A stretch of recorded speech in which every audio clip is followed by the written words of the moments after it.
You are listening to Radio Maria Canada. We now present the Health Hub, hosted by Kathy Biasi. Welcome to the Health Hub on Radio Maria Canada, exploring cutting-edge health and wellness information and therapies, helping you to take your health to the next level. I am your host, Kathy Biasi, and I am an holistic nutritionist and a professional cancer coach. Our guest this week is Ronni Abergel, and he is founder of the Human Library Organization. Founded in Copenhagen, Denmark, the Human Library is a way for people to reach out and connect with people in their community, people that they might not normally engage with. Instead of books, real people share their stories and are on loan to readers. At the heart of it, human libraries promote tolerance, celebrate differences, and encourage understanding of people who come from varied cultural or lifestyle backgrounds. Ronni is a Danish journalist from the University of South Denmark and a multi-award-winning social change activist. After a friend was stabbed in 1993 at the age of 20, he became the founder of the Danish Stop the Violence movement, and in 2000, the creator of the Human Library concept and founder of the Human Library Organization. He is a profound and recognized speaker from the World 50 to Tedx events around the globe. Since the sudden loss of his wife, artist Zoé Kofod, in 2013, he is a widower and a single father of 2 children. Ronni lives with his kids in Copenhagen, Denmark, where he was himself raised by a single mother working 2 jobs. Throughout his life, he has periodically also lived in the Sinai desert in Egypt and on the east coast of the United States. Since 2000, Ronni has been leading the work of the Human Library Organization to embed the Human Library in communities in more than 80 countries around the world. He is author of A Guide to Organizers, and the upcoming How to Unjudge Someone. We will be back shortly to speak with Ronni and learn about the Human Library and the wonderful things it is doing. You are listening to Radio Maria Canada. We now continue with the program, The Health Hub, hosted by Kathy Biasi. Welcome back, everybody. Today's show has been recorded. We would love for you to follow us on our social sites. We are on Instagram, Twitter, and Facebook, and we are at the Health Hub RMC on those locations. Ronni, welcome to the show. Thank you. Thank you, Kathy. Good to be here. Yeah, I don't even remember how I came upon the Human Library, but the name of it caused me to do a little bit more reading. And it's just something that I have found completely fascinating and just such an awesome, awesome idea. Tell us about how you got to creating the library before we get into actually the nuts and bolts of it all. Sure. Well, I think looking back, because it was 23 years ago, it was a perfect opportunity. We had a partner where I was working at the Danish Stop the Violence here in Copenhagen. We had a partner, a big music festival, and they approached us and they said, can you come up with an idea that can challenge our guests at this festival? And normally it'll be big bands playing there. It could be Bob Dylan, it could be the Beastie Boys. So I'm like, okay, how do we compete with the Beastie Boys? Which is difficult.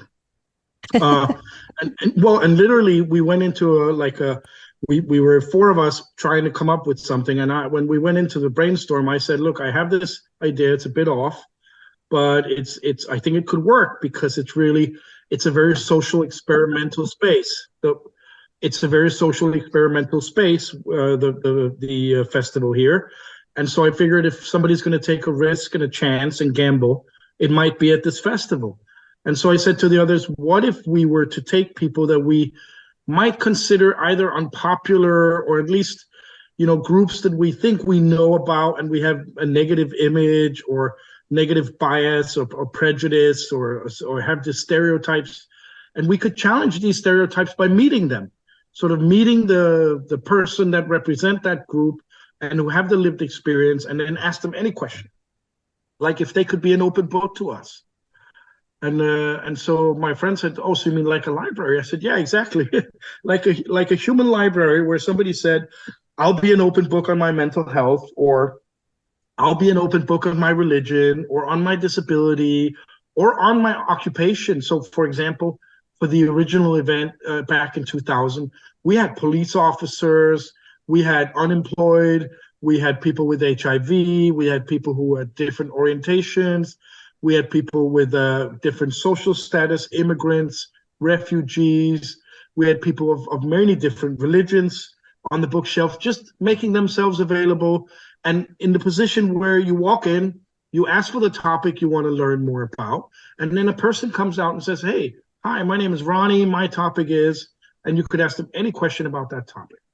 So I came up with the idea back then because we had an opportunity and we had funding. And I like to say that that's sort of two important circumstances to be creative and to test something, especially something that's a bit socially innovative or is demanding courage. Then you need to be in a situation where, you know, you're not dependent on certain revenue, or this has to be a big success, or you're going to be a big failure. We could take a chance. We could gamble. And then one of my team members said, "But Ronni, if somebody is obese or somebody's bipolar or schizophrenic, why would they volunteer to be open about that?" And I said, "Look, if you had been misunderstood your whole life because you were obese or because you were schizophrenic or because you came from a different country, would you not want an opportunity to perhaps explain who you were, sort of to avoid any further misunderstanding?" And he was like, "Yeah." Actually, he thought they would. And so we made a call out. We built a list of topics we thought could be interesting. And we made a call out in the networks that we were in and said, "Hey, is there anybody here that could help out?" And a lot of people actually volunteered. We ended up having more than 75 different people come with us to the festival and be published there as open books to the guests of the festival. It's such a creative idea. Now, in that climate, was there a period of unrest that you felt needed to be addressed, or was this just something that prior work had brought you to? No, I mean, there was the 90s here was very hostile to especially people of Muslim background. And that was not helped the year after with September 11th. So we had been on a sort of downward spiraling curve for a while in Denmark, where we were stigmatizing especially immigrants from third world countries and especially people that had a Muslim background. But I wasn't sort of specifically thinking, oh, let's put together a bookshelf full of people with Muslim background. Because have you ever been to a library that had only one type of content? That's not really a library. So I thought we need to bring this group into play because they're very stigmatized, but so are many other groups. And so we sort of tried to find out who are the most stigmatized people in our community, in our society, in our culture, and let's reach out to them and see if they want to come and help build more understanding for the group that they represent in their community. So, but I think what we were coming out of, or sort of, at least we had a long period, was this heavy stigmatization of especially people of Muslim background. And at a certain time, well, even people of different subcultural background, mid-90s, when rap music was really beginning to take off, there was a lot of people here that was like, oh, why do they wear their pants down? And why do they wear such big pants? And their hats are in the wrong way. And people didn't understand. So whenever something new or something different comes around, there always a certain apprehension, social apprehension, and some condemnation. And if you had a safe space where you could actually learn, discover, and explore without being judged for not knowing or without being canceled for using a wrong word, would you take advantage of such a space to actually sort of help develop yourself, broaden your horizons?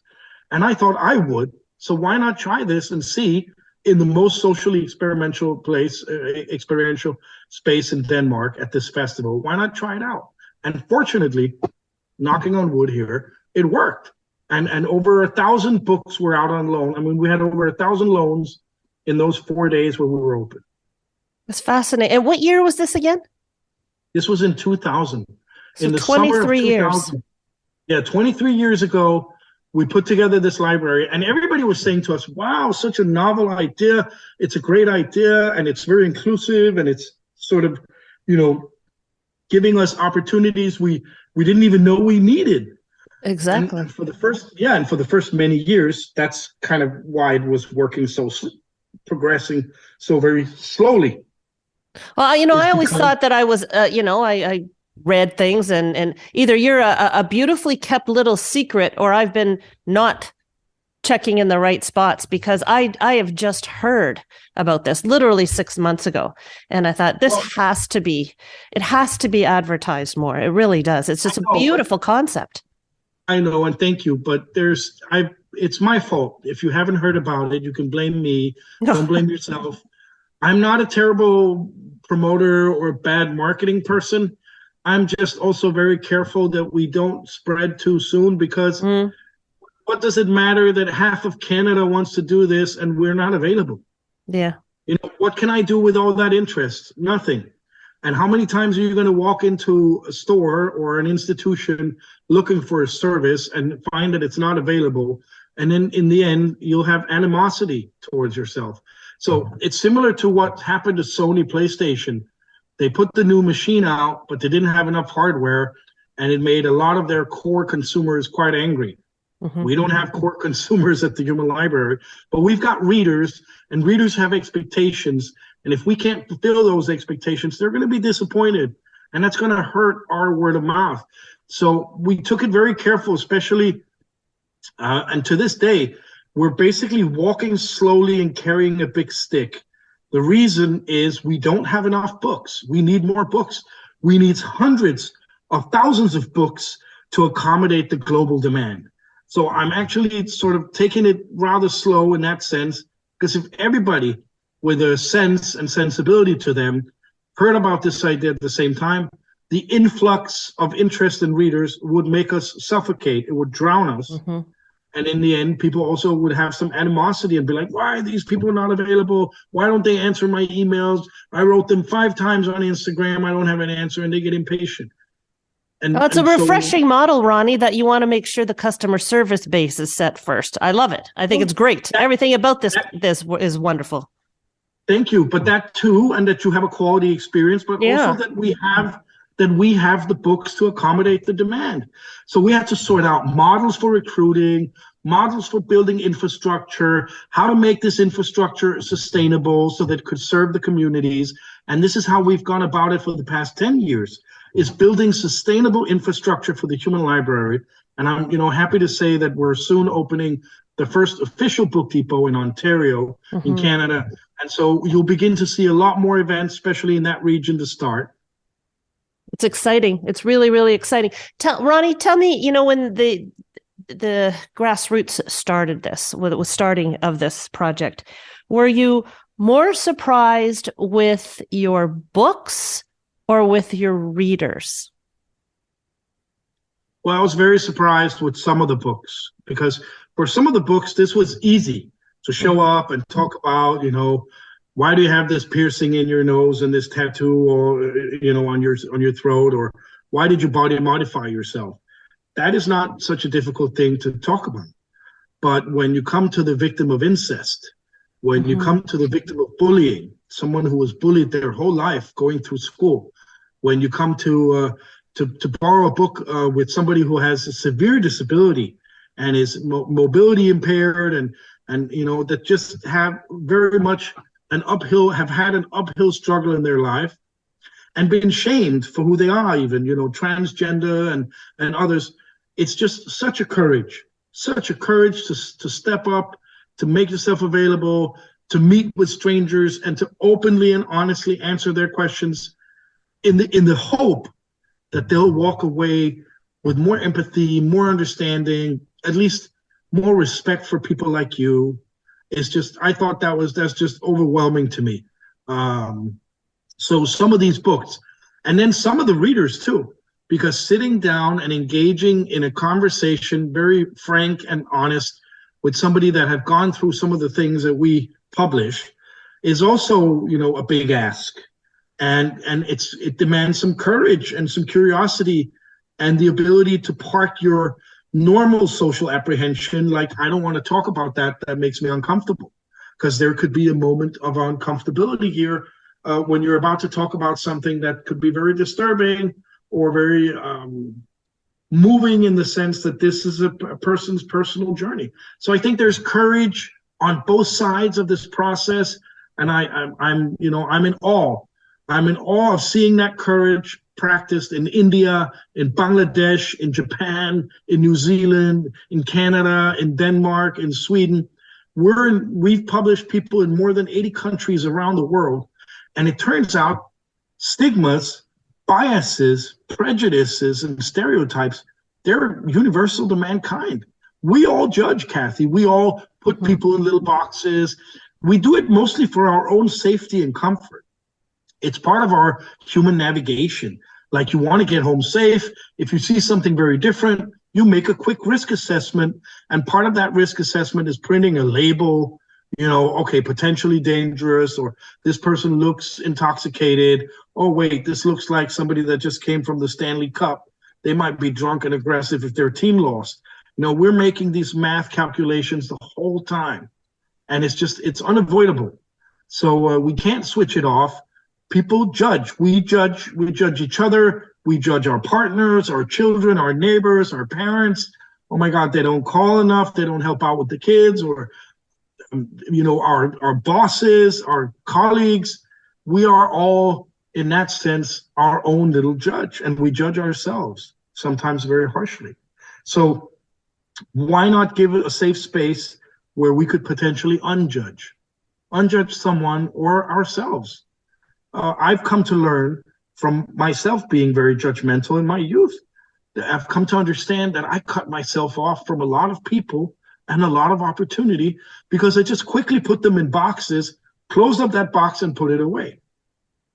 And it could be boxes like not interested, not relevant, don't like, especially the dislike boxes were full. And all of these people had something they could have contributed to my life with if I'd given them a chance. If I had just taken a chance to get to know them. I didn't. So who loses out? We do. We all do. So when you walk out into your community and you don't know your neighbors properly, or you don't care enough to know them, who do you think loses out on that? Everybody. And especially you. Do you think your library, have you seen firsthand, because I know you started in a small community there, do you think this underlying unjudge someone ethos, do you think, you read a book, you read a couple of books, you do your interview with someone, can you see a broadening, an expanse from what you are doing? Because it would permeate it. You take out a book on one subject, you go, I had no idea. Do you think that permeates into other areas of life? Well, one, I think it does. And two, I see at our public events, people come, they may have a specific thing on their mind they want to do, but when they're done doing that, they're so blown away, they're like, I'm going to get another one. And they'll get another book. And some people stay all day. We even have people that come back. In Amsterdam recently, we were partnering with a global brewery, Heineken, on building an event for the Amsterdam Pride. And it wasn't so recent. It was August last year, actually. But it was a great week in Amsterdam where we were open every day at this cafe, the Amstel Hoek, which is the Amstel Corner in Amsterdam, a great place that we could facilitate a public borrowing space there. Anybody could walk in off the street, no purchase necessary or anything. In fact, the cafe sponsored coffee and snacks and stuff. It was an incredible week. And we had people that came every day. So they were like, are you open again tomorrow? I said, sure, we're open all week here for the Pride.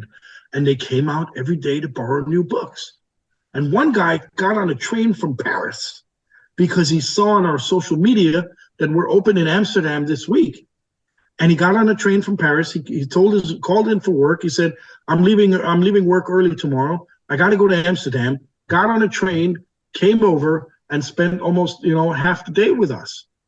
So I believe that this is even for people who would be, let's say, not members of the congregation, not looking to explore diversity on purpose, not feeling as if they have anything to learn, they'll learn something here and they'll be surprised. And I've seen very critical people, very skeptical people come in, especially through the work, the company and corporate events that we're doing. They come in through work and they're like, oh my God, when I saw on the calendar 2 hours blocked, I thought, what the hell is this? And I could have spent the whole day reading these books. So even very skeptical or maybe even conservative people or people who are socially apprehensive, normally not too open to meet strangers, come back to us with raving reviews, as we call it. So it's just been, the response has been overwhelming. And that's why we've continued to do this. It's simply because we've been everywhere we've come out, we've been embraced, we've been met with appreciation, with respect, and with sincerity. You know, it's not just people saying, oh, this was great, thank you so much. No, it's people saying, wow, this was amazing. This was, eye-opening to me. Even we got letters from people saying, hey, this changed my whole perspective on certain things in life and on the way I'm dealing with certain things.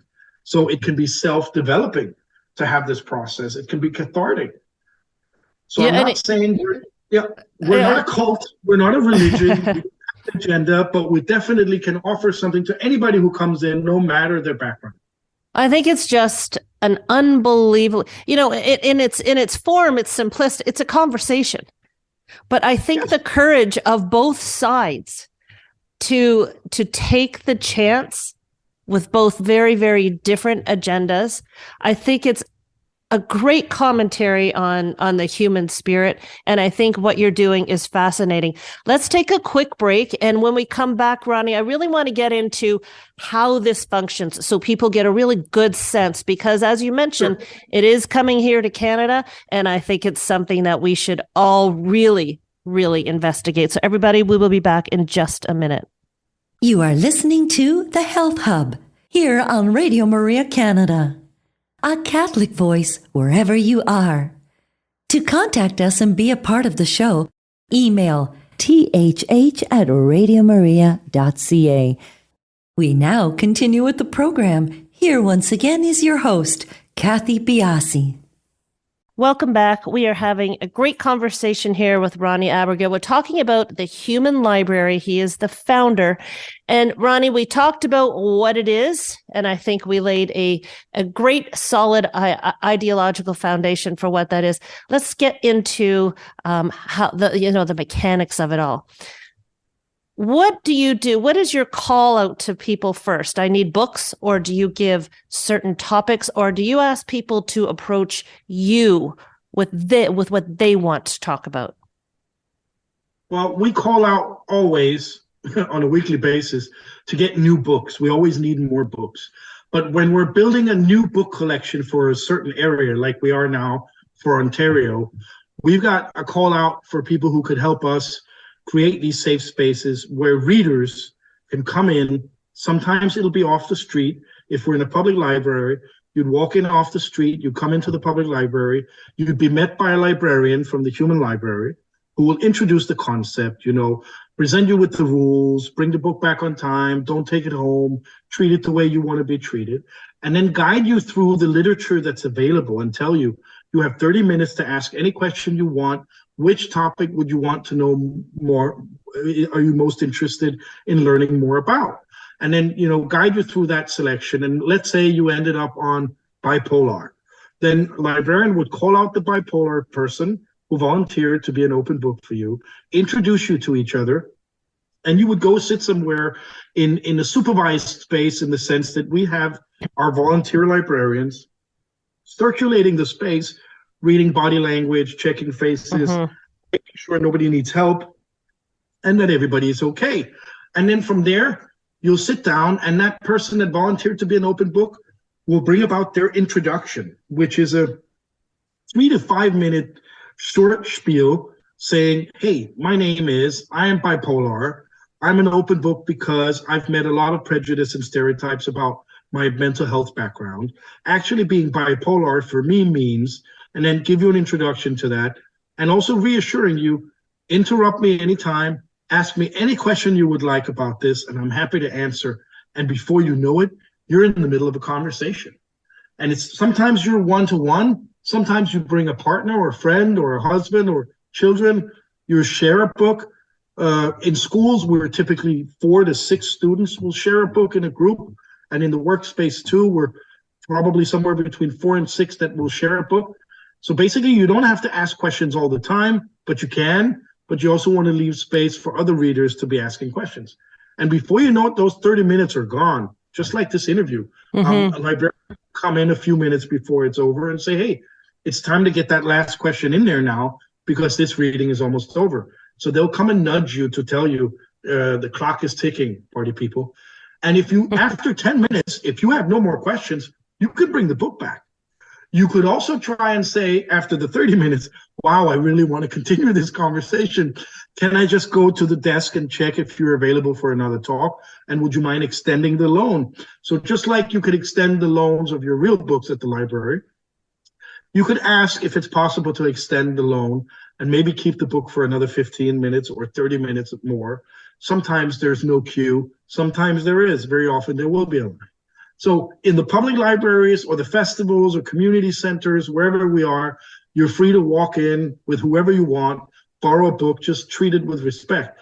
In your educational institution, it's a little bit different in the sense that the whole framing is kind of the same, but we can't have everybody walk up to the desk, 100 students asking for the same book, because then, you know, there's an imbalance. So we will do the reading plan in advance. We will place the students in small reading groups, and then books will circulate every 30 minutes. And during the format that we call the Human Library Reading Hall, you'll get to read 3 books. And then you come home and you're blown away. You're like, wow, this wasn't no coincidence, because I met 3 very, very different people that all helped me in the same way, just understand very different issues. So those are the mechanics. And as the public library is, we are free to readers. So there's no charge at the Human Library. Just remember those sort of rules of engagement, you know. Treat the book with the same respect you want to be treated. Be sincere when you're asking the questions. And don't be afraid if you're using the right vocabulary. As long as you're sincere and respectful, the book will help you if you're not using the right words to say, hey, as a transgender, I prefer that you use these and these pronouns. And then you will be sort of helped to understand the things you may not understand at the time of when the conversation starts. Are there hot topics that you stay away from? No, there are ethical boundaries to this format that we need to adhere to. And it's people who are campaigning, people who are missioning, people who are intolerant. So who are there because, oh my God, I hate all Muslims, or I hate all transgender, or I hate all the immigrants that have come to Canada. There's a million, you know, you can go to Twitter and talk that kind of crap. So at our library, that's not what it's for. It's more to help you understand some of the groups that you may be a little insecure or uncertain about. So we won't accept readers like that, and we won't publish books either that have a big chip on their shoulder, or a vegan who's trying to convince you to stop eating meat, you know, or a Christian who wants you to convert or become religious.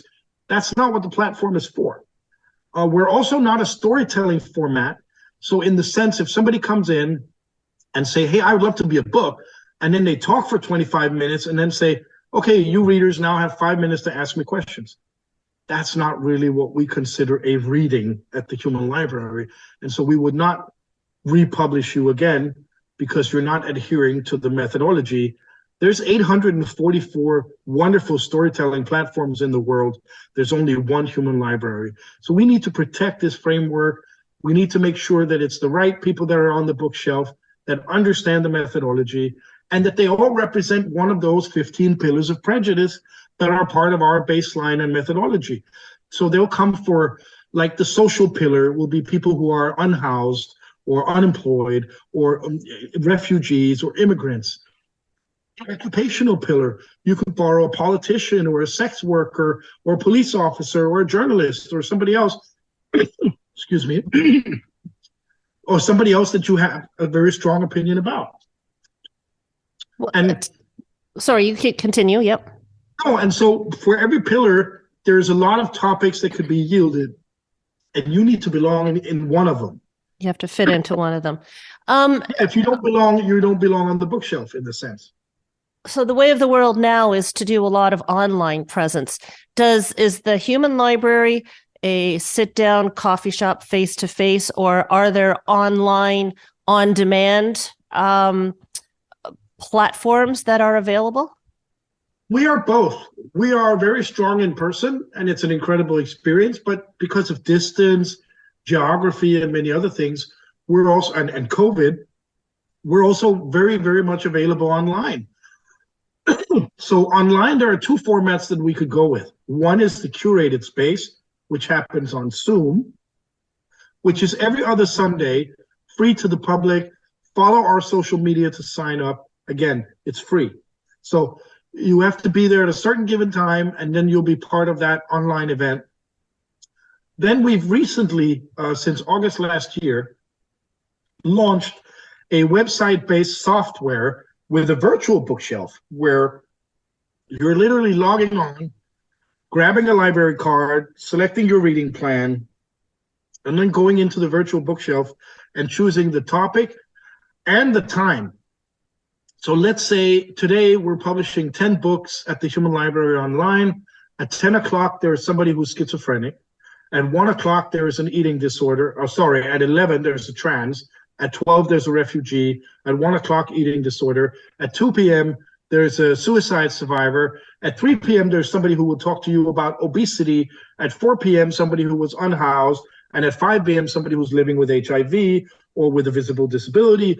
So you choose, sort of in that sense, which topic is most interesting for you to learn more about, and what time fits best for you. So, I mean, obviously, there has to be some costs involved here. It's free to the people, free to the books. How do you go about getting funding? Do you draw in corporations on some platform? We've been fortunate to partner with some of the biggest brands in the world, and they have enabled us to provide a free service in the community. It's not an unlimited service. We can't service everybody in 85 countries around the world at the same time, but we're able to provide a lot of opportunity based on the resources we're taking in.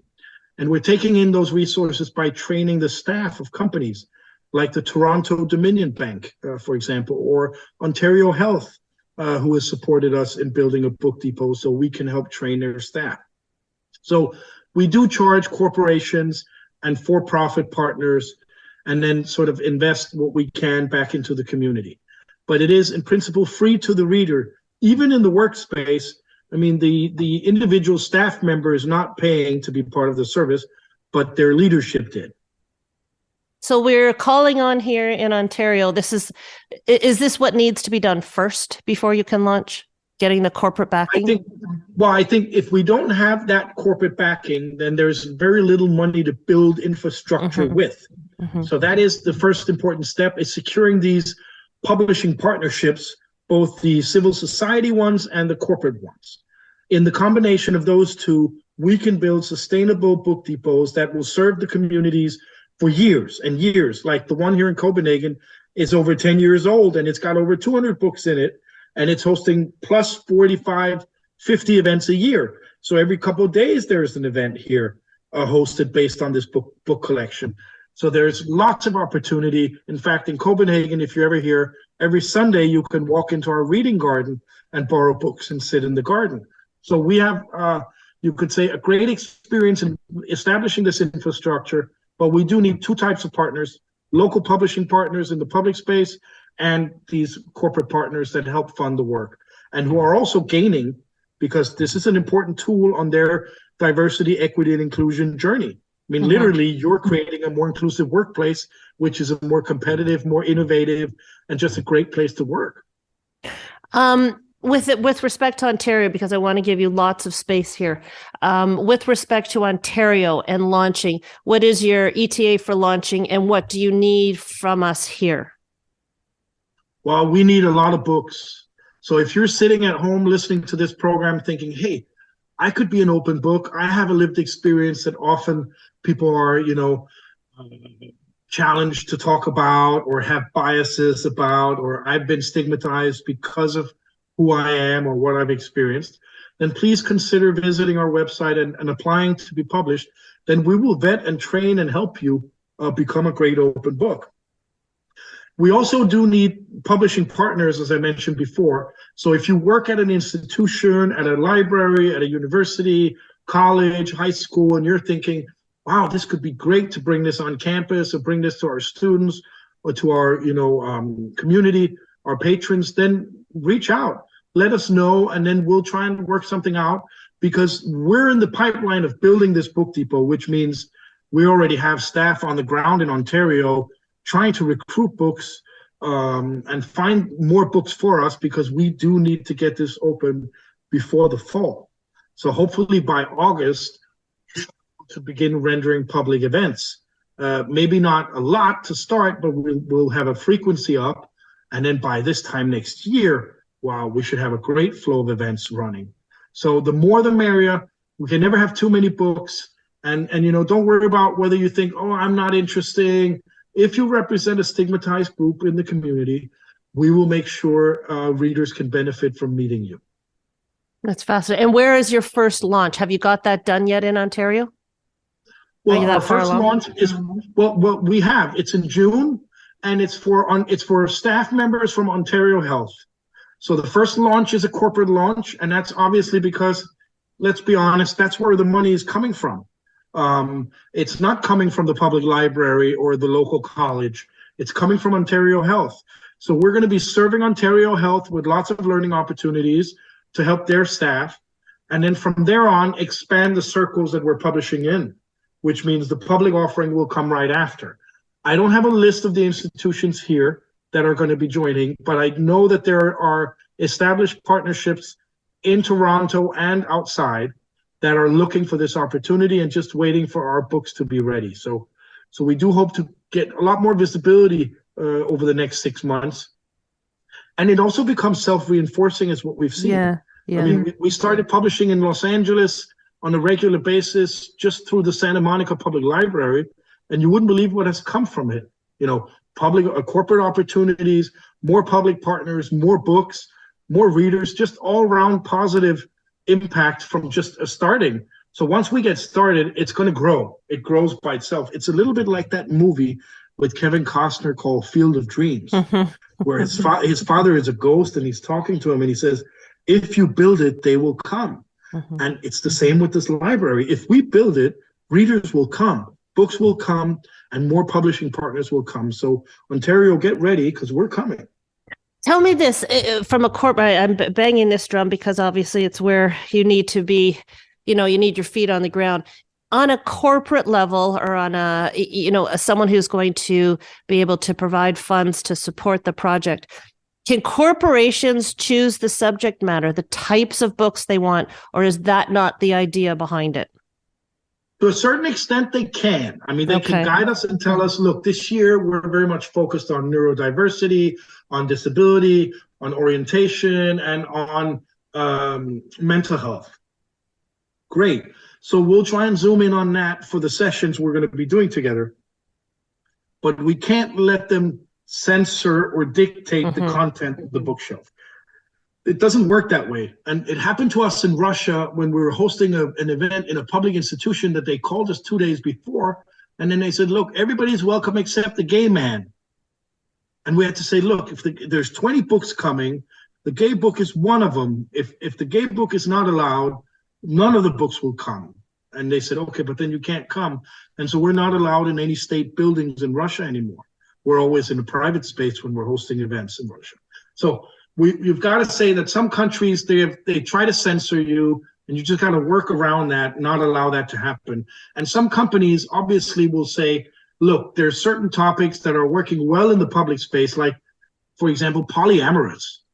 It's a lifestyle topic. It comes from the lifestyle pillar. But is it relevant in the workspace? Obviously not. Obviously not. In the DE&I zone, we're looking specifically at issues that can help us create a more inclusive company and remove barriers for inclusion there. And that doesn't pertain to your love life in that sense, whether you're polyamorous or you're asexual, or it's more about, do you have a disability? Is there a neurodiversity in your background that we need to, certain considerations, certain barriers, certain obstacles. So we want to zoom in on that and help them, but we can't work thematically. So I couldn't bring 20 people that have a visible disability and then call it a library. Yeah. Because if Okay. you've been to a library with just one type of content, Mm-hmm. then it becomes lobbying, then it becomes agitation, and that means people will be resisting whatever they could learn in the space. They'll be resisting that. And that's another reason also why we don't pay books. Books are not paid.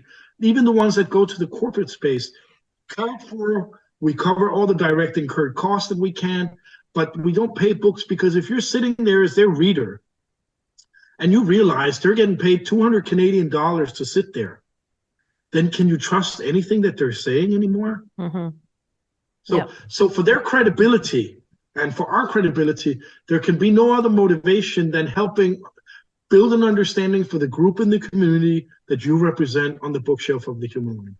I think it's just a fascinating, wonderful, wonderful concept. And I look forward to it coming to Ontario. I really do. Where can people reach out if they want to find out more, if they want to volunteer services? How can they get a hold of you?